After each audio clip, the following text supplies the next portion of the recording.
So when he told me this, now I'm losing my mind. Now I'm screaming at him, and he's like, I want to resolve this for you. I'm coming out there to investigate.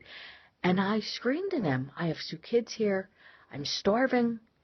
My kids are starving. My kids, the girls were like crying, and they were so hungry and they didn't understand. They're like, "Where's the food?"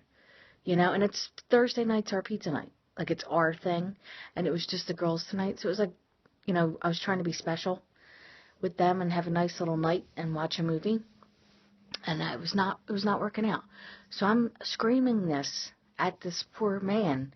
He's coming out to investigate. I'm like, well, before you're done your investigation, somebody better be bringing me food for my kids, because like this is absolutely unacceptable, because you have charged the card, and and they were telling me, well, we've already ordered the food. And I was losing my mind. But this manager was trying really hard to get to the bottom of it and to help me. And when I calmed down enough, he said, I'll be right out. I want to see what happened. He did come out. He did personally come meet me. Meanwhile, the poor delivery guy was like, swear to God, this older than 65-year-old dude. And he was like, listen, I'm really sorry. Your neighbor answered the door. She didn't speak English. I gave her the stuff, and I told her she had to sign. So she signed it, but she didn't understand what was happening. And the manager went and talked to my neighbor, and my neighbor gave the food back. They didn't even eat it.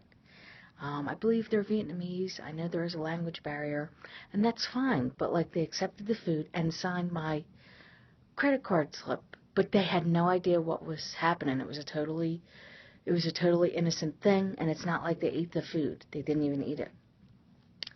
So the guy came out and explained that, and then after he left, I was talking to my daughters after we ate and calmed down, and I said to the girls, I'm really sorry. Mommy shouldn't have talked to the guy like that. I was yelling at them, while this was all going on. I was losing my mind, and, screaming at the kids, you better pick this place up. You better get ready for bed. Just doing stupid stuff because I was angry and hungry and tired, which is almost all fault. Hungry, angry, lonely, tired. They're bad things, especially for somebody who's addict, alcoholic. We act our worst when we're those things. So when you're feeling it, you're supposed to, and they tell you this in the very beginning, take the time out to make sure that you have what you need so that you can act normal and the cravings will go away. They tell you that all in the beginning. Did I use it tonight? No, not really. No, I sort of went with the anger. And after I apologized to my daughters for yelling, and after we had calmed down and I got them settled for bed, I called the pizza guy back, and I did apologize, and I said, I'm sorry, I could have handled that better.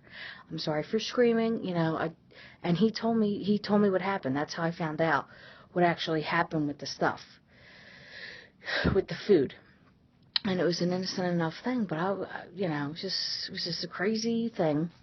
And that is my example to everyone. And I don't know if this is going to help anybody, but when I'm angry like that, and I know better, Friday will be 2 years. Saturday will be 2 years. And I know better than to just fly off the handle when I'm angry. I know, hey, I'm angry. I can't do a thing. I got to calm down. I got to think. And sometimes that's easier said than done, and it's all practice. I don't get it right every day, but I stayed sober anyway. And, more stories to follow, but that is it for tonight, and it's, I think, a pretty decent example of why we shouldn't act in anger. Peace to everyone. Hope, love, serenity.